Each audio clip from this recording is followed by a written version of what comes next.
सभी का स्वागत है सक्सेस की 98 में। 20 जुलाई को आपका एग्जाम है एसबीआई पीओ मेंस का। बहुत जन बोल रहे थे भैया एसबीआई पीओ मेंस का स्ट्रैटेजी वीडियो थोड़ा बना दीजिए, कैसे अटेम्प्ट करना है, क्या सेफ साइड होना चाहिए। उसके पहले बोलूंगा कट ऑफ तो कोई नहीं बता सकता कितना जाएगा, लेकिन हाँ एक सेफ साइड तो पकड़ सकते हैं ना पास्ट के एग्जाम को देखकर कि इतना कर कर। और आपको यह भी पता है एसबीआई पीओ मेंस का पेपर जो है वो हार्ड ही आने वाला, सभी को पता है जो एग्जाम देने जाएंगे। इजी का तो कोई उम्मीद लगाकर बैठा भी नहीं है। अगर पेपर इजी आया तो आपके भी नंबर ऑफ अटेम्प्ट बढ़ेंगे और हार्ड आया तो आपके जो कट ऑफ है वो लो जाएगा, क्योंकि आपने भी मेहनत कर कर प्री का एग्जाम निकाला है। कोई इसी तरह एग्जाम देकर एग्जाम नहीं निकला है, आपने भी मेहनत किया है। और एक बात पूरा A to Z समझाऊंगा। और एक बात याद रखिएगा, अगर आपको जी यानी ग्रुप एक्सरसाइज प्लस इंटरव्यू यानी ग्रुप डिस्कशन और इंटरव्यू के लिए अगर चुनना है तो जो मेंस का कट ऑफ है उससे भी कम से कम 5 से 10 नंबर आपको ज्यादा लाना पड़ेगा, तब जाकर आपको यहां पर बुलाएगा। यह भी बात याद रखिएगा पूरे कट टू कट। क्योंकि अगर आप देखें कट ऑफ 18 का तो कितना था, जनरल के लिए 93, वहीं देखेंगे 17 का तो कितना था 88 समथिंग, यानी 70 हर कास्ट को ले लो तो 70 प्लस आपको लाना ही लाना है। क्या जोड़कर तो प्लस डिस्क्रिप्टिव के पेपर को भी जोड़। करना क्या है A to Z पहले वो देखो। अगर मैं आप सभी को एक बात बताऊं कि जो डीआई है, आप सभी को पता है डीआई नाम दे रहे क्योंकि आप सभी को पता है एग्जाम में पूरा डीआई आने वाला है। कितने क्वेश्चन रहेंगे तो 35 क्वेश्चन रहेगा भैया। टाइम दिया जाएगा आपको इसके लिए 45 मिनट और मार्क्स जो दिया रहेगा वो दिया रहेगा आपका 60 मार्क्स। अगर बात करें रीजनिंग का तो अगेन 45 क्वेश्चन, टाइम कितना रहेगा आपका 60 मिनट, ठीक है। और यहां पर मार्क्स कितना ऑब्टेन कर कैरी करेगा ये तो अगेन 60 मार्क्स कैरी करेगा। अगर वही बात करें सबसे इंपॉर्टेंट एक बात और बोलूंगा जो ध्यान से सुनिएगा अभी, वो है आपका जीए। ये क्या करेगा भैया तो अगेन ये आपका 40 क्वेश्चन, ठीक है। टाइम कितना कैरी करेगा तो ये करेगा आपका 35 मिनट और मार्क्स तो 40 मिनट और 40 मार्क्स। अगर बात करें इंग्लिश का तो यहां पर 35 क्वेश्चन रहेगा बट टाइम 40 मिनट रहेगा और मार्क्स भी कवर करेगा आपको 40 मार्क्स। लेकिन सबसे जो इंपॉर्टेंट टॉपिक है ना, अगर 100 सीट है और 100 में से 5% को अगर आप निकाल दो ना तो 95% जो बच्चे हैं वो ये टॉपिक पढ़कर एग्जाम निकालते हैं। क्योंकि आप सभी को पता है रीजनिंग और मैथ इतना हार्ड आ जाएगा ना कि माउस भी हिलाने का एग्जाम में टाइम नहीं रहेगा। तो करना क्या है वही आपको स्ट्रैटेजी आज बताऊंगा, ठीक है। याद रखिएगा एक बात कि जो भी पैटर्न चेंज होता है बैग का वो एसबीआई ही चेंज करता है। तो एक एक चीज को आप ध्यान से सुनिएगा पहले, पूरे ध्यान से, पूरा बेस्ट स्ट्रैटेजी आपको। और एक बात उसके पहले बोलूंगा ना, अगर एसबीआई पीओ मेंस के रिगार्डिंग मैंने high level puzzle, high level DI, machine input output जो न्यू पैटर्न है वो आपको सक्सेस की 98.net पर अपलोड कर दिया गया है। हालांकि मॉक टेस्ट भी है वो भी देना है, सक्सेस की 98.net, ठीक है। वो आपको देखकर ही एग्जाम देने जाना है। वहां पर आपको टॉपिक सेक्शन में सब मिल जाएगा। ई बुक भी अलग से दिया गया क्वेश्चन का, वो भी आप डाउनलोड कर सकते हैं। लेकिन मैं बोलूंगा ना टॉपिक सेक्शन में जाने के बाद high level puzzle, hard level और हाई लेवल डीआई और जितने भी न्यू पैटर्न के टॉपिक है वो एक बार कर जाइएगा। उसके बाद आपका जो मॉक टेस्ट प्रिपेयर किया गया न्यू पैटर्न क्वेश्चन देखते हुए वो एसबीआई पीओ मेंस का ना डेली एक सेट आप देना। अभी भी आपके हाथ में मोटा मोटी 8 दिन का समय, 8 टेस्ट देना है ताकि अपने आप को जज कर पाए कि एग्जाम से पहले अगर पेपर इतना हार्ड आ गया तो हम कर कितना पा रहे हैं। ये तो पहले आप अपने आप को जज करेंगे ना, तो वो कम से कम दीजिएगा। और एक बात आता है भैया फ्री है तो फ्री नहीं है, आपका रेट जो पड़ेगा वो आप एसबीआई के लिए भी ले सकते हैं अलग से 2 एंड समथिंग है। लेकिन मैं बोलूंगा ना आप 525 का पूरा पास ले लेना ताकि आज से 1 साल तक जितने भी एग्जाम आने वाले, रेलवे हो, बैंक हो, सारा सब कुछ जितने वेबसाइट पर कंटेंट है या जितना भी अपडेट किया जाएगा सब कुछ फ्री। और एक बार जब आप क्वेश्चन के स्टैंडर्ड देखेंगे ना आप बोलेंगे भैया मजा आ गया, यही पैटर्न हमको चाहिए था। उसके पहले आप स्ट्रैटेजी देखो आपको ये टॉपिक बहुत अच्छे से पढ़ना है और इसको बचे हुए 8 दिन में ऐसे पढ़ना है क्योंकि मैं बता चुका हूं 95% कैंडिडेट ये टॉपिक जान लगाकर पढ़ते हैं। अगर आपको यह भी पता होगा अगर एसबीआई का एग्जाम दे रहे हैं तो 16 में जिनका मैथ में 0 नंबर आया था ना उनका भी सिलेक्शन हुआ था स्टेट बैंक पीओ में। यह भी मैं एक बात बता दूं, इससे क्या पता चल रहा है ये 2 टॉपिक ऐसा आएगा जो बहुत हार्ड है लेकिन बहुत जन इसके ऊपर डिपेंड है। तो इसमें आपको 30 प्लस तो उठाना है। और बोलने की बात है भैया बहुत नंबर है, लेकिन मैं बार बार बोल रहा हूं ये आपके बस में है, ये आपके पास है, आप पढ़कर नंबर उठा सकते हैं। लेकिन ये कब पैटर्न चेंज हो जाए, कितना हार्ड आ जाए, ये किसी को नहीं पता है। ठीक है, तो उतना तो आपको जितना पढ़ना है 8 दिन में वो पढ़िए, ताकि 30 प्लस आप उठा पाओ। अब बात करते हैं यहां पर इंग्लिश का। तो इंग्लिश में आपके पास 35 क्वेश्चन है, टाइम 40 मिनट है, आप डिवाइड कर दो 15-15 मिनट, 16-16 मिनट में आप 2 पैसेज आएगा, दोनों को डिवाइड कर दो। और एक बात, आप कम से कम ना इंग्लिश सेक्शन जैसे ही आप घुसेंगे, अटेम्प्ट करेंगे, तो इंस्ट्रक्शन जो है आपका इंस्ट्रक्शन वो एक बार पढ़ लीजिएगा। मैं इसलिए बोल रहा हूं इंस्ट्रक्शन पढ़ने के लिए। हालांकि जब आप देखें क्लोज टेस्ट करने जाएंगे ना, तो आपको लगेगा कुछ नया दे रहा है या न्यू पैटर्न आ गया, इसीलिए मैं बोल रहा हूं पैटर्न सेम रहेगा, बस जो इंस्ट्रक्शन है वो एक बार आपको केयरफुली पढ़ना है। 2 पैसेज को 17 मिनट 18 मिनट में बांट दो। माइंड में रखो एक पैसेज लंबा रहेगा, शॉर्ट नहीं रहेगा, यही पता है, लंबा रहेगा। आराम से उसमें से 6 से 7 क्वेश्चन करना है, एक पैसेज को आराम से पढ़ने 17-18 मिनट में। 2 पैसेज, कम से कम आपको इसमें 15 प्लस तो लाना ही लाना है आउट ऑफ 40। उतना आप कर सकते हैं इंग्लिश में। टाइम मेंटेन करना 18-18 मिनट का पैसेज।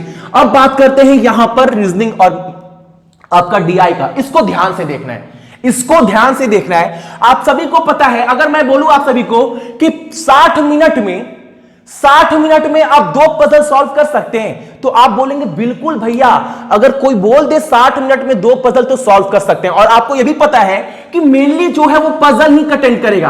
क्या कंटेंट करेगा? तो आपका सर्कल, लीनियर, फ्लोर या बॉक्स पजल या मिसलेनियस कुछ अलग पजल, यही सब पजल आने वाले हैं। बस इसके स्टैंडर्ड बहुत ज्यादा इंक्रीज कर दिया जाएगा।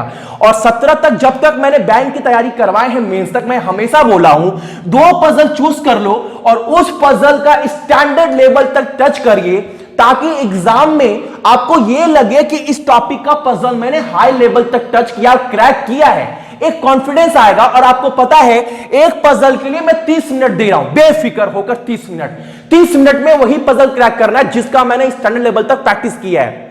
जिसका मैंने स्टैंडर्ड लेवल तक प्रैक्टिस किया है वही पजल को 30 मिनट में क्रैक करना है। यह होता है स्मार्ट स्ट्रेटेजी। अगर 2 पजल भी अगर आप क्रैक कर लिए 60 मिनट में, तो नंबर कितना मिल जाएगा आपको? और ये करना है तभी तो एग्जाम निकलेगा। अब ये सोचेंगे कि नहीं मुझे 25-30 अटेम्प्ट करना है रीजनिंग में 60 मिनट में, तब तो मुश्किल है। क्योंकि आप सभी को पता है रीजनिंग और मैथ इतना टफ कर देगा कि बनाना मुश्किल है। तो एक सेफ साइड पकड़कर चलिए कि मुझे कम से कम 2 पजल तो करना है, बाकी टाइम बचा कुछ कर लेंगे। 2 पजल कम से कम सेफ साइड पर चलेंगे पकड़कर। अगर 2 पजल भी करते हैं तो वो नंबर कितना अटेम्प्ट करे? कम से कम 12.5, इतना तो करेगा ना। 45 क्वेश्चन मार्क्स कर रहा है, कवर कितना कैरी कर रहा है? 60 मार्क्स कर रहा है, तो इतना तो कम से कम आपको करना चाहिए 60 मिनट में। 25-30 नहीं लाना है, इतना लाकर भी एग्जाम क्रैक कर सकते हैं। वरना 16 में 0 नंबर लाने वाला का भी सिलेक्शन कैसे हो गया, सोचना पड़ेगा ना।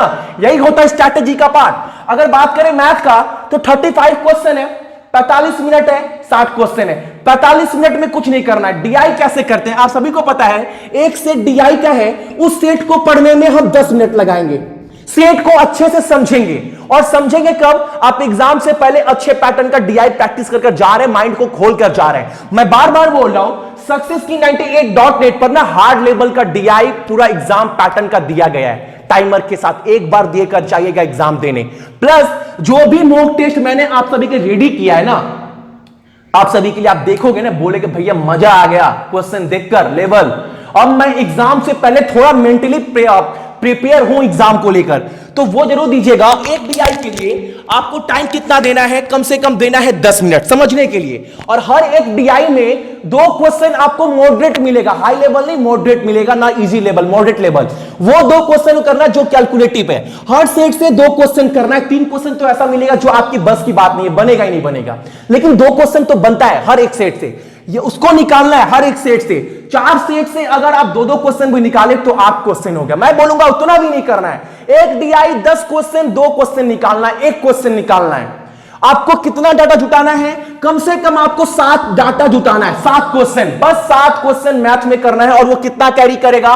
तो इसको भी मान लो 35 क्वेश्चन 60 मार्क्स, तो मानकर चलो 13 नंबर, ज्यादा नहीं, 12.5 मान लो ना, 12.5 मान लो।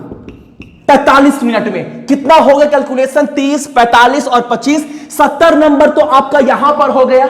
अब बचा आपका ग्रुप डिस्कशन। ग्रुप डिस्कशन जो है, सॉरी आपका बोल रहा हूं डिस्क्रिप्टिव पेपर। डिस्क्रिप्टिव पेपर में सभी जो है मेरे भाई बहन 20 नंबर तो उठा लेते हैं। 20 नंबर पॉसिबल है अगर एग्जाम से पहले आप प्रैक्टिस करने जा रहे हैं और आप एसबीआई पीओ का एग्जाम दे रहे हैं। अपने ऊपर फक्र महसूस करना चाहिए कि मैं एसबीआई पीओ का एग्जाम देने जा रहा हूं, मेंस का। ठीक है, वो क्वालिटी आपके अंदर है कि आप डिस्क्रिप्टिव पेपर आराम से कर सकते हो। ये कॉन्फिडेंस आपके अंदर होना चाहिए। अगर आप 20 नंबर भी जोड़ दोगे ना, 90 पहुंच जाता है डाटा, जो एग्जाम क्रैक करने के लिए इजी है। लेकिन ये नंबर 20 नंबर बढ़ेगा, 3-4 नंबर बढ़ेगा। लेकिन मैं बार बार रिक्वेस्ट कर रहा हूं ना, आप बिल्कुल मत सोचिएगा इसमें 20-25। अगर आपका मैथ बहुत स्ट्रांग है, रीजनिंग बहुत स्ट्रांग है, तब तो आप सोचो। क्योंकि मैं बार बार बोल रहा हूं, जो एग्जाम जितने भी मेरे भाई बहन एसबीआई, जितने मेरे स्टूडेंट 17 और 16 में एग्जाम क्रैक किए, मेंस का एसबीआई पीओ क्रैक करके जॉब कर रहे हैं आज के डेट में ना, वो सभी को मैं हमेशा बोलता था इस पर फोकस करना है। जो भी मेरे वीडियो देख रहे हैं, जितने मेरे भाई बहन जो एग्जाम क्रैक कर चुके हैं, वो जानते हैं जित्तू भैया हमेशा बोलते थे मेंस का स्ट्रैटेजी अलग होता है in comparison to pre exam. SBI clerk का और अलग है इससे, एसबीआई क्लर्क का और अलग है इससे, पूरा अलग है एसबीआई क्लर्क का। लेकिन इसको 8 दिन में जितना पढ़ सकते हैं उतना पढ़िए और कोशिश करिएगा ना। बहुत जन बोलता है भैया बैंक का टॉपिक पढ़ना, बैंकिंग अवेयरनेस पढ़ना है। जो कंस्टेंट बैंकिंग रहता है वो 2-3 मार्क्स का आएगा। करंट अफेयर के अंदर जो बैंकिंग आता है वो आपको बहुत ज्यादा पढ़ना है। ठीक है, बाकी स्टैटिक टॉपिक आपको पता है, स्टैटिक जीके पढ़ना है, वहां से 2-3 नंबर कैरी करेगा। कैपिटल करेंसी जो है तो आपको कम से कम 30 डाटा तक पहुंचना है। भूल से भी अगर ये 32-33 हो गया ना, तो आपके यहां पर भी नंबर इंक्रीज हो गए। अब यहां पर आप बढ़ा नहीं सकते क्योंकि ये बहुत हार्ड आने वाला है, पहले से सोच लो। लेकिन ये आपके बस की बात है कि आप ये पढ़कर एग्जाम क्रैक कर सकते हैं। तो मैं बार बार बोलूंगा, एग्जाम देने से पहले ना एक बार successkey98.net पर जाकर आपको 3 काम करना है एग्जाम में जाने से पहले। एक तो जितने भी हार्ड लेवल के पजल दिए मैंने टॉपिक सेक्शन के अंदर, वो पूरा अटेम्प्ट करना है, प्लस डीआई भी करना है। इसमें आपका ना क्वांटिटी 1 क्वांटिटी 2 कंपैरिजन भी आएगा। ठीक है, तो वो भी मैंने दिया है, वो भी प्रैक्टिस कर लेना एग्जाम में। टाइम बचता है तो एक क्वेश्चन अगर वहां से कर लिए तो मेरे लिए एडवांटेज है, तो वो करना है। प्लस आप सभी के लिए क्या करना है, ये दोनों तो मस्ट करना ही करना है, मस्ट। प्लस डेली रात को एक मॉक टेस्ट देकर सोना है, ताकि अपने आप को जज कर पाओ कितना कर पा रहे हैं। और मॉक टेस्ट देने के बाद ना एक बार पेपर को बहुत डीपली एनालाइज भी करना है और कम से कम उसके जनरल अवेयरनेस पार्ट को पढ़ लेना। ठीक है, मैं बार बार बोल रहा हूं 20-25 के चक्कर में मत पड़िएगा। बहुत सुनहरा मौका आपको मिला है, ऐसा अपॉर्चुनिटी सभी के पास नहीं है। बेस्ट ऑफ लक, एग्जाम बहुत अच्छे से देना, कूल होकर एग्जाम क्रैक होगा। मत डरो, एसबीआई पीओ मेंस है, नो डाउट एग्जाम बहुत हार्ड है, लेकिन मैं बार बार बोलूंगा ना, एग्जाम निकलेगा अगर स्ट्रैटेजी स्मार्ट हुआ तो। ठीक है, चलिए।